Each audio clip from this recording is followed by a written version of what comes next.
चलिए बेटा स्टार्ट करते हैं। क्वाड्रेटिक क्वेश्चन की एक्सरसाइज 4.3 देखते हैं इस क्वेश्चन में किस टाइप के क्वेश्चन है आपको आप देखते हैं ध्यान से बेटा। मैं आपको 4.1 4.2 एक्सरसाइज क्वाड्रेटिक क्वेश्चन करवा चुका हूँ। 4.3 देखते हैं, चलिए देखिए ध्यान से। Find the roots of the following quadratic equation if they exist. Find the roots of the following quadratic equation if they exist by the method of completing square. देखिए बेटा आपको क्या करना है, इसमें आपको क्वाड्रेटिक क्वेश्चन के रूट फाइंड करने हैं। अभी इससे पहले हमने रूट्स कैसे फाइंड किए थे, फैक्टराइजेशन से। मैंने आपको समझाया था फैक्टराइजेशन में कैसे रूट्स हम फाइंड करते हैं। अब हमें जो रूट फाइंड करने हैं वो कंप्लीटिंग स्क्वायर से करते हैं। मैंने आपको पहले ही बताया था कि किसी क्वाड्रेटिक क्वेश्चन के रूट्स फाइंड करने के 3 मेथड्स होते हैं। मेनली हम 3 मेथड से वर्क करते हैं। पहला मेथड है कि हमारे पास फैक्टराइजेशन, सेकंड मेथड हमारा क्वाड्रेटिक फॉर्मूला और थर्ड मेथड हमारा कंप्लीटिंग स्क्वायर।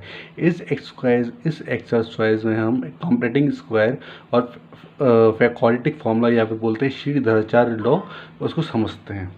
ध्यान से देखते हैं कंप्लीटिंग स्क्वायर कैसे करते हैं। मैं आपको ये प्रोसीजर बताऊंगा, सेम प्रोसीजर हर क्वेश्चन में अप्लाई होता है। आप क्वेश्चन को बहुत ध्यान से समझिएगा, कहीं भी डाउट हो तो मुझे कमेंट में बताइएगा, मैं आपको डाउट को क्लियर करूँगा। चलिए देखते हैं ध्यान से। क्वेश्चन है 2x² - 7x + 3 = 0। आपको क्वेश्चन दिख रहा है बेटा 2x² - 7x + 3 = 0। देखिए कंप्लीटिंग स्क्वायर में सबसे पहले क्या करते हैं, जो भी इक्वेशन x² + bx + c की फॉर्म में होती है उसमें पहले x² कोएफिशिएंट को 1 करते हैं। x² कोएफिशिएंट को 1 करते हैं। जैसे यहाँ पे x² कोएफिशिएंट 2 है ना, इसको हमें 2 नहीं करना है, 1 करना है। जैसे 3 है, 4 हो, 6 कुछ भी हो, -7 कुछ भी हो सकता है यहाँ पे। तो हमें x² कोएफिशिएंट 1 करना है। 1 करने के लिए हम क्या करेंगे कि हमें जो भी कोएफिशिएंट यहाँ पे गिवन है उसको कॉमन ले लीजिए, उसको आप कॉमन ले लीजिए। जैसे 2 गिवन है, 2 को आपने कॉमन ले लिया, 2 कॉमन ले लिया तो यहाँ क्या बचा, x² - 7/2 x + 3/2 = 0। अब आपने इसको सॉल्व किया तो x² - 7/2 x + 3/2 = 0। अब देखिए आपने फर्स्ट स्टेप कंप्लीट कर लिया, तो आपने कंप्लीटिंग स्क्वायर का फर्स्ट स्टेप कंप्लीट कर लिया कि यहाँ पे x² कोएफिशिएंट 1 आ गया। अब सेकंड स्टेप देखिए। सेकंड स्टेप क्या होता है बेटा कि जो b है, b क्या है, x² + bx + c में b क्या है, b है -7/2। b कितना है, 7/2। b कितना है बेटा, 7/2। b का हाफ करिए, देखिए ध्यान से बेटा, b का हाफ करिए। 7/2 का हाफ कितना होगा, 7/4। उसका स्क्वायर करिए, 7/4 का स्क्वायर क्या होगा, 14/16। एक बार प्लस करिए, एक बार माइनस करिए। मैं आपको फिर से बताता हूँ, ध्यान दीजिएगा। देखिए b का, देखिए पहले आपने ये स्टेप कर लिया, फिर सेकंड स्टेप में क्या करना है, जो b है, b कितना है, 7/2 है। कितना b, 7/2। 7/2 का हाफ कीजिए, 7/2 को हाफ करेंगे तो 7/4 आएगा। उसका स्क्वायर कीजिए, कितना आएगा, 49/16। एक बार प्लस कीजिए, एक बार माइनस कीजिए। आपको ये कंप्लीटिंग स्क्वायर में करना है। देखिए अब क्या करेंगे, x² - 7/2 x as it is रखा, फिर आपने क्या किया, 7/2 को हाफ किया, 7/4, उसका स्क्वायर किया, 49/16 आया। एक बार ऐड कर दिया, एक बार सब्ट्रैक्ट कर दिया, समझ में आ रहा होगा, प्लस 3/2 एज इट इज़ आ गया। ठीक है, अब देखिए ध्यान से।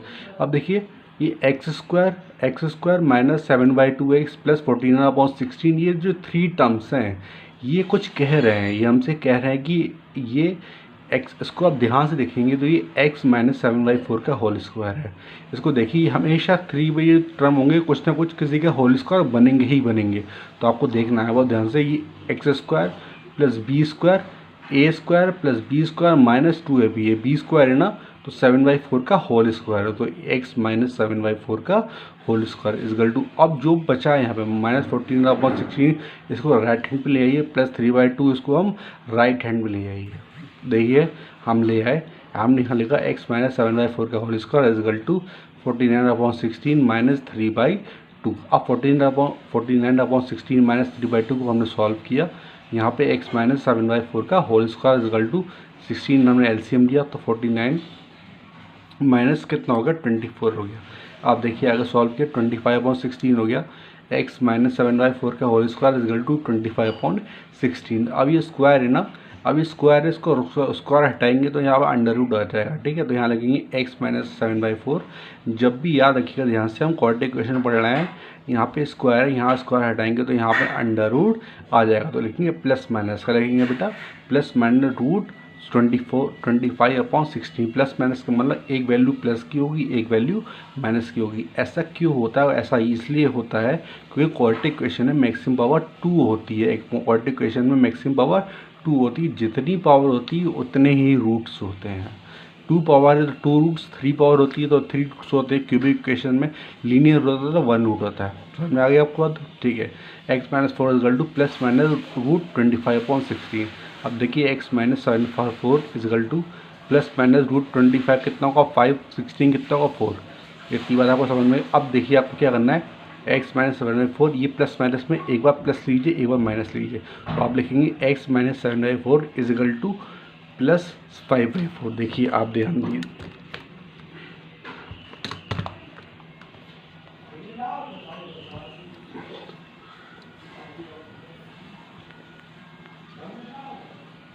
देखिए बेटा ध्यान से,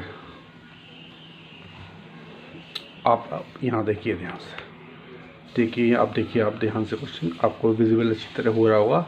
अब देखिए, for positive value x - 7/4 is equal to 5/4। हमने एक बार पॉजिटिव वैल्यू दी तो x इक्वल टू क्या होगा 7/4, इस तरफ लाएंगे राइट साइड में तो 7/4 प्लस 5/4 कितना होगा x इक्वल टू 12/4। तो x की वैल्यू क्या होगी 3। x से एक रूट्स आ गया आपका, 3 रूट्स आ गया। अब क्वाड्रेटिक इक्वेशन में 2 रूट्स आएंगे क्योंकि क्वाड्रेटिक इक्वेशन की मैक्सिमम पावर 2 होती है तो 2 रूट्स आएंगे, एक आ गया। अब नेक्स्ट आएगा ऐसे, देखिए बेटा, for negative value x - 7/4 is equal to -5/4।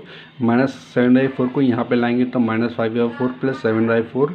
अब 4 एलसीएम लिया तो इस तरह आपका x की वैल्यू 1/2 आंसर आ गया। तो इस इक्वेशन के 2 रूट्स आ गए, x की वैल्यू 1/2 और x की वैल्यू 3। आई थिंक आपको बात अच्छी तरह समझ में आ गई होगी। हम क्वाड्रेटिक मतलब एक कंप्लीटिंग स्क्वायर के थ्रू कैसे हम रूट्स को फाइंड करते हैं। अभी और क्वेश्चन देखते हैं, आपको अच्छी तरह क्लियर हो जाएगा। ठीक है, अगर कुछ डाउट होगा इस क्वेश्चन में तो आपको नेक्स्ट क्वेश्चन में अच्छी तरह क्लियर हो जाएगा। चलिए देखते हैं ध्यान से। चलिए देखिए बेटा,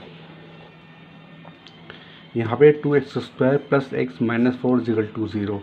अब देखिए इस क्वेश्चन को क्वाड्रेटिक आपको कॉम्प्लीटिंग स्क्वायर सॉल्व करना तो कैसे करेंगे, 2 को आपने कॉमन ले लिया तो बचा x²। मैंने आपको बताया था कि यहाँ पे आप 1 करते हैं, 1 करने के लिए आप जो भी यहाँ पे एंटिटी है उसको आप कॉमन ले लीजिए। तो 2 को कॉमन लिए तो बचा x² प्लस उससे x/2 माइनस 4/2 इजकल टू 0। तो x² plus x/2 minus 2 is equal to 0। अब देखिए x का टर्म कितना है 1/2, 1/2 को हाफ करेंगे कितना आएगा 1/4। कितना आएगा बेटा 1/4। इसका स्क्वायर करेंगे 1/16 आएगा। एक बार प्लस करेंगे एक बार माइनस करेंगे। देखिए मैंने यहाँ पे गलती से 1/4 लिख दिया, बल्कि यहाँ पे 1/16 होगा कि 1/2 का हाफ क्या होगा 1/4, उसका स्क्वायर करना है। तो 1/4 का स्क्वायर 1/16, एक बार प्लस में एक बार माइनस में क्या होगा -2 इक्वल टू 0। तो ये जो एंटिटी इस तरीके से आप करेंगे 3 टर्म से आप स्क्वायर बनाएंगे, जैसे मैंने यहाँ पे स्क्वायर बनाया है। यहाँ पे बैठा x प्लस 1/4 का होल स्क्वायर। और जो भी बचा है बेटा इसके अलावा उसको राइट हैंड साइड में ले आएंगे। उसके बाद फिर आप सॉल्व करेंगे। सॉल्व करने के बाद आप क्या करेंगे, देखिए ध्यान से, उसको स्क्वायर रूट हटाएंगे तो प्लस माइनस में वैल्यू आएगी। एक बार वैल्यू आप प्लस में लिखिए, एक बार वैल्यू आप माइनस में लिखिए। जैसे मैंने आपको क्वेश्चन में बताया था कि एक बार वैल्यू आपको प्लस में लिखनी है और एक बार वैल्यू आपको माइनस में लिखनी है। आपको आई थिंक अच्छी तरह विजिबल हो रहा हो। एक बार वैल्यू आपको प्लस में लिखनी है और एक बार वैल्यू आपको माइनस में लिखनी है। ठीक है, नेक्स्ट क्वेश्चन देखते हैं ध्यान से यारा। देखिए ध्यान से क्वेश्चन देखते हैं, नेक्स्ट क्वेश्चन देखते हैं। देखिए ध्यान से, देखिए आई थिंक आपको अच्छी तरह विजिबल हो रहा होगा। देखिए 4x² plus 4√3x plus 3 is equal to 0। अब देखिए कंप्लीटिंग स्क्वायर में क्या होगा, जो x स्क्वायर का कोफिशिएंट है 4 उसको कॉमन लीजिए। 4 कॉमन लिए तो x² plus 4√3/4x plus 3/4 is equal to 0। 4 से 4 कैंसिल तो x² plus √3x plus 3/4 is equal to 0। अब देखिए x² plus bx plus c की टर्म में फर्स्ट स्टेप कंप्लीट हो गया। सेकंड स्टेप में क्या करना है कि जो x का कोफिशिएंट है b √3 उसका हाफ करिए। √3 का हाफ कितना होगा √3/2। √3 का हाफ होगा √3/2, उसका स्क्वायर कितना होगा 3/4। आपको समझ में आ रही है। देखिए 3√3/2 का स्क्वायर एक बार ऐड कर दिया, एक बार माइनस कर दिया, प्लस 3/4 एज इट इज़ हो गया। देखिए हम माइनस प्लस कर देंगे तो उसमें कोई फ़र्क इक्वेशन में नहीं आएगा। समझ में आ रही है। X square plus √3x plus √3/2 का होल स्क्वायर, तो √3 का स्क्वायर 3/2 का स्क्वायर 4 माइनस √3 का स्क्वायर 3, 4 का स्क्वायर 4। अब देखिए इजगल टू 0। अब देखिए x प्लस √3/2 का होल स्क्वायर इजगल टू 0। अब देखिए ध्यान से बेटा, अब देखिए x प्लस √3/2 का होल स्क्वायर इजगल टू 0। अब देखिए बेटा यहाँ पे अगर देखेंगे तो x square plus √3x plus 3/4 का whole square minus 3/4 plus 3/4 minus 3/4 cancel होगा, तो x प्लस √3/2 का होल स्क्वायर इजगल टू 0 आ गया। तो होगा x प्लस √3/2 इजगल टू 0। अब देखिए दो आ रहे ना, x plus √3/2 into x plus √3/2, तो x प्लस √3/2 इजगल टू 0 और x प्लस √3/2 इजगल टू 0, तो x is equal to minus √3/2, x की वैल्यू माइनस √3/2। देखिए बेटा ये इसकी फैक्टर हो गए। अब आपने अच्छी तरह कंप्लीटिंग स्क्वायर सीख लिया, आई थिंक आपको अच्छी तरह कंप्लीटिंग स्क्वायर आ गया हो। अब नेक्स्ट पढ़ते हैं क्वाड्रेटिक फॉर्मूला। क्या पढ़ते हैं? क्वेश्चन नंबर 2 पढ़ते हैं ध्यान से बेटा। क्वाड्रेटिक फॉर्मूला पढ़ते हैं। क्वाड्रेटिक फॉर्मूला में देखिए x square plus b x plus c is equal to 0 की फॉर्म में इक्वेशंस होती है। कोई भी इक्वेशंस क्वाड्रेटिक फॉर्मूला में क्या होती है? X square plus b x plus c की इजगल टू जी की फॉर्म में इक्वेशन होती है। और क्वाड्रेटिक फॉर्मूला होता है x is equal to minus b plus minus under square minus 4ac/2 है। ये आपका क्वाड्रेटिक फॉर्मूला होता है। इसे बोलते हैं श्रीधराचार्य लॉ। क्या बोलते हैं? एक मैथमेटिशियन हुए श्रीधराचार्य, उनके नाम पर ये फॉर्मूला पढ़ा है, Shridharacharya law. X is equal to minus b plus minus under square minus 4ac/2 है। तो ए बी सी की वैल्यू फाइंड करके आपको इस इक्वेशन में पुट करनी है। चलिए देखते हैं ध्यान से कैसे वैल्यू पुट करेंगे, क्वेश्चन को देखते हैं। देखिए बेटा ध्यान से, देखिए बेटा 2x square minus 7x plus 3 is equal to 0। सबसे पहले क्या करना है? इक्वेशन कंपेयर करनी है। कंपेयर कैसे करेंगे? X square plus b x plus c is equal to 0 को कंपेयर करेंगे।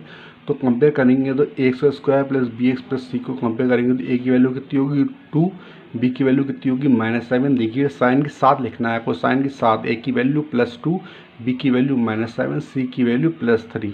आपने इस तरह लिख दिया। अब वैल्यू को पुट करिए x equal to minus b plus minus under square minus 4ac/2 है। अब माइनस बी पुट करिए बेटे, कितनी वैल्यू बी की -7, तो देखिए -7 प्लस माइनस मतलब कि हम जब सॉल्व करेंगे तो आगे एक बार वैल्यू प्लस में लेंगे और एक बार वैल्यू माइनस में लेंगे। ठीक है, प्लस वन अंडर√b स्क्वायर, बी की वैल्यू कितनी -7 का whole square minus 4 into A into C की वैल्यू हमने लगा दी अपॉन 2a की वैल्यू लगा दी। अगर सॉल्व किया minus minus plus 7 plus minus under minus 4 2 जा 8, 8 3 जा 24, तो 49 माइनस 24 कितना होगा 25। 7 प्लस माइनस √25/4, √25 होता है 5, तो 7 प्लस माइनस 5/4। अब फॉर पॉजिटिव वैल्यू, अब देखिए प्लस माइनस से एक बार प्लस लेंगे और एक बार माइनस लेंगे, तो 7 प्लस 5/4, तो 7 प्लस 5 क्या होगा 12 होगा बाई 4 कितना होगा, एक्स की वैल्यू कितनी हो जाएगी 3 हो जाएगी। आपको बात समझ में आ रही है अच्छी तरीके से? एक्स की वैल्यू क्या हो जाएगी बेटा आप 3, एक बार आप माइनस लेंगे तो एक्स की वैल्यू क्या हो रही है माइनस, तो एक्स माइनस, देखिए ध्यान से यहाँ पे क्या हुआ एक्स माइनस 5/4, जैसे कि मैंने यहाँ पे इक्वेशन को किया है, ध्यान दीजिएगा। देखिए आप, अब मैंने यहाँ पे क्वेश्चन को किया है, देखिए बेटा for negative value x equal to 7 minus 5/4, तो एक्स की वैल्यू क्या होगा 2/4, एक्स की वैल्यू क्या है 1/2, तो एक्स का मतलब एक्स की वैल्यू 3 और एक्स की वैल्यू 2 क्या 1/2 क्या हुआ, इसके रूट्स हो गए। तो आपने देखिए हमने अभी तक 3 मेथड पढ़ लिए, कौन कौन से फैक्टराइजेशन हमने पढ़ लिया, हमने क्वाड्रेटिक फॉर्मूला पढ़ लिया और कंप्लीटिंग स्क्वायर पढ़ लिया। हमने तीनों मेथड से रूट्स निकालना सीख लिया। ठीक है बेटा, और क्वेश्चंस करते हैं, थोड़ी प्रैक्टिस करते हैं। 4x square plus 4√3x plus 3 is equal to 0। जब भी ऐसे क्वाड्रेटिक फार्मूला करेंगे तो पहले कंपेयर करेंगे। Compare with ax square plus bx plus c is equal to 0। a की वैल्यू 4, b की वैल्यू 4√3, c की वैल्यू +3, x की value -b plus minus under square minus 4ac/2 है। अब देखिए बेटा -4√3, एक्स की value -4√3 plus minus under square, B कितना 4√3 का whole square minus 4 into A into C की वैल्यू अपने यहाँ पे ए इंटू सी की वैल्यू अपने लगा दी अपॉन 2 इंटू ए कितना 4 है। तो हमने वैल्यू को सॉल्व किया तो आंसर कितना आया बेटा, देखिए आंसर आपका आया आपका आंसर आया x इक्वल टू 4√3/8। तो 4 2 8, तो √3/2। अब देखिए ये √3/2 आया, जो भी आंसर आया आपका √3/2, तो बेटा इसके दो आंसर आएंगे, क्योंकि कॉर्डिकेशन की पावर 2 है, तो यही आंसर रिपीट हो जाएगा। बात आपको समझ में आ रही है? ठीक है, तो -√3/2 आंसर आया, तो -3/2 आंसर आ जाएगा। ठीक, क्लियर हो गई बात। नेक्स्ट पढ़ते हैं, देखिए ध्यान से, देखिए 1/x+4 -1/x-7 is equal to 11/30। अब देखिए x+4 × x-7 हमने यहाँ पे एलसीएम लिया, तो एलसीएम लेने के बाद क्या हुआ, यहाँ x-7 -x+4 is equal to 11/30। अब देखिए x+4 x+7, अब इसमें से इसको सब्ट्रैक्ट किया तो इक्वल टू 11/30 हो गया। तो देखिए 7 4 क्या हुआ, 11 हो गया, 11 से 11 कैंसिल हो गया। a/b is equal to c/d। आप क्रॉस मल्टीप्लाई करेंगे, जब क्रॉस मल्टीप्लाई करेंगे तो क्या होगा बेटा, जब क्रॉस मल्टीप्लाई करेंगे तो x+4 की मल्टीप्लाई x+7 से होगी, वो -30 हो जाएगा। आपने x+4 की x-7 से मल्टीप्लाई की, जब x+4 की मल्टीप्लाई x+4 की मल्टीप्लाई x-7 से करेंगे तो x² -7x + 4x -28 is equal to 30। अब क्या होगा, 30 की वैल्यू यहाँ पे आएगी। ठीक है बेटा, x² -3x -28 + 30 is equal to 0, x² -3x + 2 is equal to 0। अब देखिए 2 कैसे फैक्टर की, प्लस करने पर 3 है, 2 बन जा 2, तो x² -2 + 1 bracket of x + 2 is equal to 0। तो x² -2x -x + 2 is equal to 0। यहाँ पे x कॉमन लिया तो x -2 माइनस कॉमन लिया तो x -2 कॉमन है तो x - 1 इज इक्वल टू 0। तो x की वैल्यू क्या होगी, x की वैल्यू 2 और x की वैल्यू 1। आपका आंसर आ गया। चलिए नेक्स्ट क्वेश्चन देखते हैं ध्यान से। आई होप आपको अच्छी तरह समझ में आ रहा होगा। देखिए बेटा ध्यान से, क्वेश्चन है the sum of the reciprocals of Rahman's age in years. The sum of the reciprocals of the Rahman's age in years years ago। The sum of the reciprocal का मतलब होता है इनवर्स। रेसिप्रोकल का मतलब मीनिंग क्या होता है बेटा, इनवर्स का होना। ठीक है, the sum of the reciprocal मतलब एजेस का रेसिप्रोकल होना, एजेस के सम का रेसिप्रोकल। एजेस है उसका रेसिप्रोकल करो, उसका फिर सम कर दो। क्वेश्चन बेटा आपसे क्या कह रहा है, देखिए ध्यान से, क्वेश्चन आपसे कह रहा है कि the sum of the reciprocals of Rahman's age in years ago and 5 years from now is 1/3। अब वो कह रहा है the sum of the reciprocals of Rahman's age in years 3 years ago and 5 years from now is 1/3।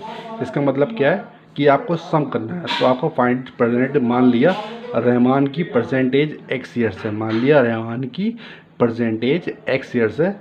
तो आपने अब देखिए आप कह रहा सम ऑफ द रेसिप्रोकल, तो सम कीजिए, पहले आपने सम किया। रेसिप्रोकल का मतलब sum of the reciprocal of the Rahman's age in 3 years ago, 3 साल पहले का मतलब 1/x - 3 plus and 5 years from now मतलब 1/x + 5 इज इक्वल टू 1/3। अब देखिए x - 3 सम ऑफ द, आप देखिए x - 3 की x + 5 से मल्टीप्लाई करेंगे। ठीक है, x - 3 की x - 5 से मल्टीप्लाई, वो एलसीएम लेंगे,